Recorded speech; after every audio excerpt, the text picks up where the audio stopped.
Now, he's been called the most hated Jew in Israel by his critics, but to his supporters, he's a courageous historian who's carefully documented Israel's crimes against the Palestinians.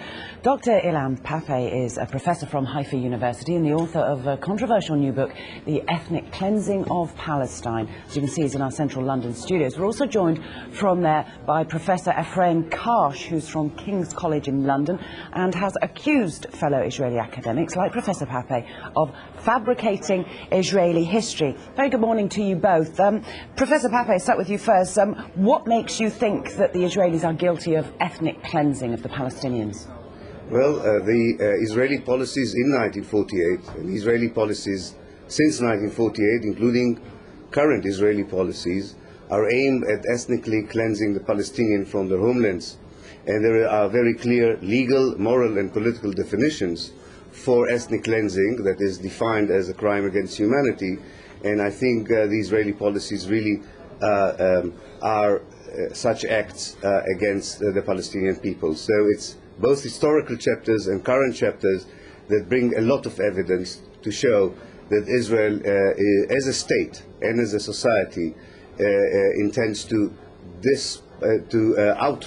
uproot the Palestinians and dispossess them from their homeland, a project that has started in the late 19th century and continues to this very day. Professor Karsh, what do you make of that? I think it's a travesty of history. The Israelis or the Jews didn't try to ethnically cleanse the Arabs in 1948. The opposite was the truth. The United Nations decided to partition Palestine into two states, one Jewish, one Arabs. One Jews accepted it. The Arabs rejected it, initiated a war of annihilation against the Jews. 3 years after people learned about the Holocaust, they failed, and most of them ran away. Now, as for now, there has not been any ethnic cleansing going on for decades. I remember Dr. Pappe and some of his colleagues, for example, published a warning on the eve of the Iraq war 3 years ago, stating that Israel would use the war in order to expel tens of thousands of Palestinians. Nothing of the sort happened. I think it's a travesty, and it's not based on facts, it's based on fiction. Professor Pappe, your words, your books have been condemned by people who say the facts that you use are distorted, that you actually advocate Israel's destruction. Where do you find your evidence in history that others don't? Well, first of all, unfortunately, most of my Israeli colleagues never question the facts. The debate in Israel is nowadays about the morality of ethnic cleansing, not about the very fact. Very few Israeli scholars deny that the Palestinians were dispossessed in 1948. Very few of the Israeli human rights organizations deny that an ethnic cleansing is taking place in the greater Jerusalem area and around the apartheid wall as we talk. The evidence is abundant, both in the archives for the historical record and from the reports of the United Nations and the human rights organization on the ground. The debate in Israel, by the way, is not about the fact. The debate in Israel is about the morality. Mr. Lieberman, who's going to join Mr. Olmert's government, is openly advocating ethnic cleansing. So Israel is a state that doesn't find ethnic cleansing repugnant morally and finds it very effectively as a political policy. Okay, let's talk about the present, Professor Can I Karsh. interject for a second? Yeah, carry on. Yeah, I think Dr. Pappe wants to have it both ways. On one hand, he presents himself as ostracized by Israeli society. On the other hand, he just stated at the moment that his views are quite accepted in Israel. Nobody disputes the facts, supposedly. Nobody denies that Israel embarked on ethnic cleansing, etc. I think he has to come on one side of the aisle.